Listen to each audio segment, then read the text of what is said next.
Olá pessoal, bem-vindos ao nosso giro semanal sobre o mercado financeiro. E o otimismo que vinha aí tomando conta do mercado no início da semana foi por água abaixo na terça-feira, quando saiu a inflação ao consumidor nos Estados Unidos. O CPI por lá veio com uma alta de 0,1%, quando se esperava aí uma queda de 0,1%. No acumulado dos últimos 12 meses, a inflação norte-americana acelerou de 8,1 para 8,3. E isso fez com que o pessimismo tomasse conta do mercado.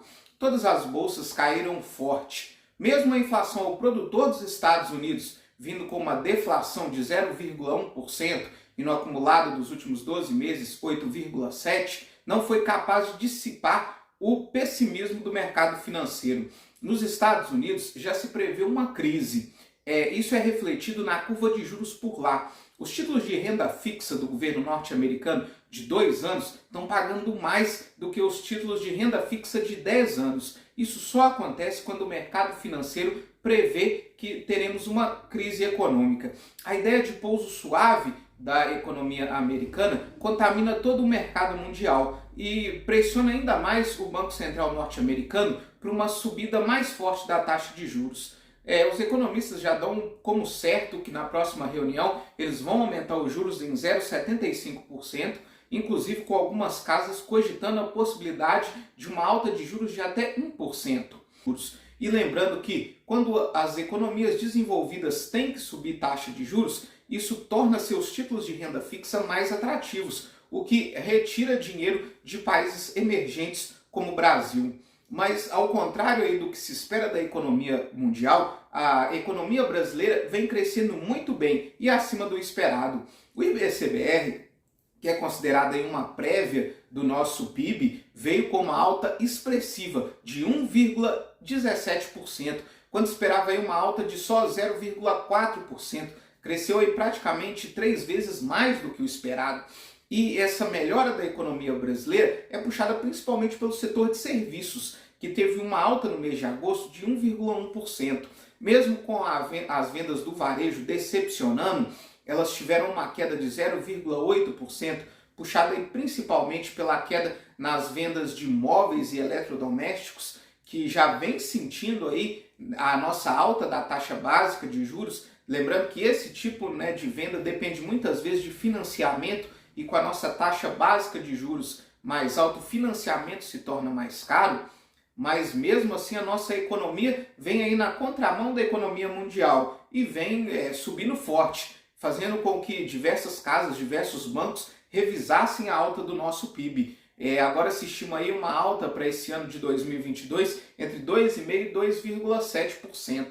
Mas durante a entrevista essa semana, o ministro da Economia, Paulo Guedes, fez previsões ainda mais otimistas, dizendo que a economia brasileira vai crescer aí cerca de 3% esse ano. Inclusive fez a previsão de que a nossa taxa de desemprego vai chegar em 8% no final de 2022. Esse sentimento de piora da economia norte-americana refletiu forte nas bolsas. O S&P 500 caiu 5,15%. A Nasdaq caiu mais, caiu 6,58%. Enquanto isso, Dow Jones caiu 4,95%. A Europa caiu um pouco menos, mas mesmo assim ainda fecha a semana com uma queda de 3,18% no Stoxx 600. Aqui no Brasil a bolsa sentiu um pouco menos, mas mesmo assim caiu 2,7%. Enquanto isso, o dólar fecha em uma alta de 2,08% e encerra essa semana cotado aos R$ 5,25. A expectativa de alta forte de juros, tanto nos Estados Unidos quanto na Europa, pressionou a nossa renda fixa aqui numa expectativa de que talvez o nosso Banco Central precise aí fazer mais um ajuste na nossa taxa Selic, levando ela aí para 14%. Isso se refletiu nos juros futuros. O DI para janeiro de 23 teve uma alta de 0,08% e encerra essa semana cotado a 13,8%.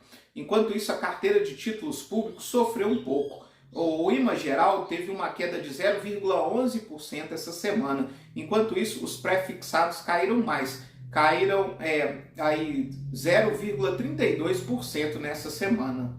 Esse medo de uma recessão global atingiu em cheio o preço das commodities. O petróleo caiu 1,18% essa semana, com o barril Brent, referência para a Petrobras, encerrando cotado aos 92 dólares e 57 centavos. Enquanto isso, o minério de ferro também caiu 2,87% essa semana e encerra com a tonelada cotado aos 101 dólares e 50 centavos. As commodities só não caíram mais durante essa semana porque a China divulgou dados melhores na sexta-feira, principalmente aí por causa dos estímulos econômicos que o Banco Central chinês vem dando para a economia para tentar se recuperar aí depois dos lockdowns impostos no país asiático. A produção industrial cresceu 4,2% acima do esperado e as vendas no varejo também subiram 2,7%, mostrando que os estímulos do país asiático vêm dando resultado. Outro dado que não ajudou em nada o sentimento do mercado essa semana foi a inflação na zona do euro. Ela acelerou 0,6% no CPI, que é a inflação ao consumidor, e acumula agora uma alta nos últimos 12 meses de 9,1%, renovando o recorde histórico de inflação na Europa. E o grande problema da inflação da Europa é com certeza os custos de energia. Isso fez com que o Comitê Europeu divulgasse essa semana um pacote de medidas para tentar baratear o custo da energia. Esse pacote aí inclui, por exemplo, subsidiar a energia para os consumidores, também um pedido de racionamento de energia para os consumidores.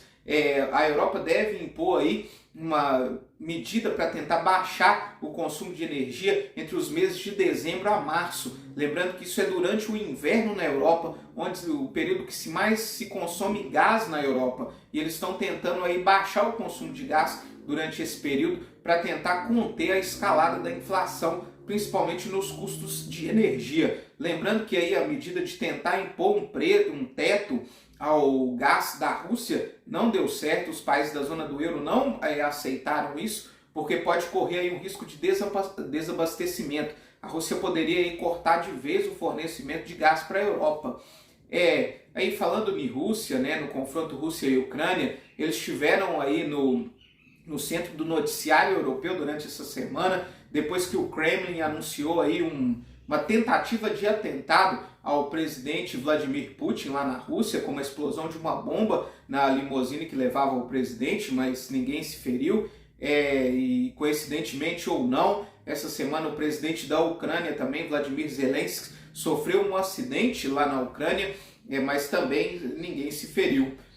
Outra questão foi o encontro aí entre Xi Jinping, presidente da China, e o presidente Vladimir Putin da Rússia, que renovaram aí os laços comerciais entre os dois países. Outra notícia que assustou o investidor norte-americano foi a possibilidade de uma greve dos ferroviários nos Estados Unidos. Para se ter uma ideia, uma greve dos ferroviários lá seria tão prejudicial quanto a greve dos caminhoneiros foi aqui no Brasil. A maior parte dos transportes, principalmente transporte de carga nos Estados Unidos, é feito via ferrovias. O presidente Joe Biden correu para tentar negociar com os ferroviários para evitar que houvesse uma paralisação geral do país, e eles adiaram essa questão da greve, mas isso aí ainda continua no radar do investidor. Outro país também que enfrenta um momento nada fácil é a Argentina. Essa semana o Banco Central da Argentina elevou sua taxa básica de juros para incríveis 75% por ano. Exatamente isso, 75%. E é algo que até então era inimaginável. E a inflação da Argentina vai de mal a pior. A previsão que a inflação lá esse ano de 2022 encerre o ano com incríveis 100% de inflação. Um recorde histórico aí para o nosso vizinho sul-americano, que vem enfrentando aí uma grave crise econômica.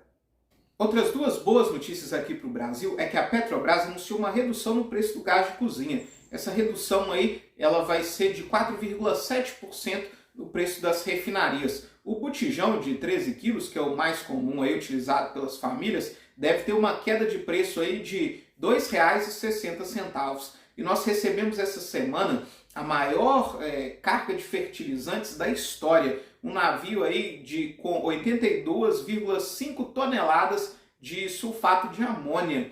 desembarcou no Brasil essa semana vindo da China. E esse fertilizante ele vai ser utilizado para o plantio da soja, que foi liberado essa semana lá no Mato Grosso. Lembrando que o Brasil aí é o principal exportador de soja do mundo e uma boa safra de soja pode impactar diretamente aí no preço dos alimentos, não só aqui no Brasil, mas também a nível global, e o que ajuda bastante aí a inflação. Para a semana que vem, nós temos a super quarta-feira, todas as atenções do mercado voltadas para a decisão da taxa de juros, tanto nos Estados Unidos quanto aqui no Brasil.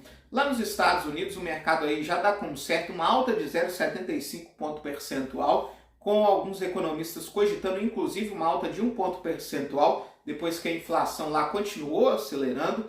Aqui no Brasil, a expectativa é de que a taxa Selic se mantenha estável em 13,75 ponto percentual, mas com aí uma possibilidade de um ajuste final de 0,25% na nossa taxa básica de juros. Muito obrigado e até a próxima semana.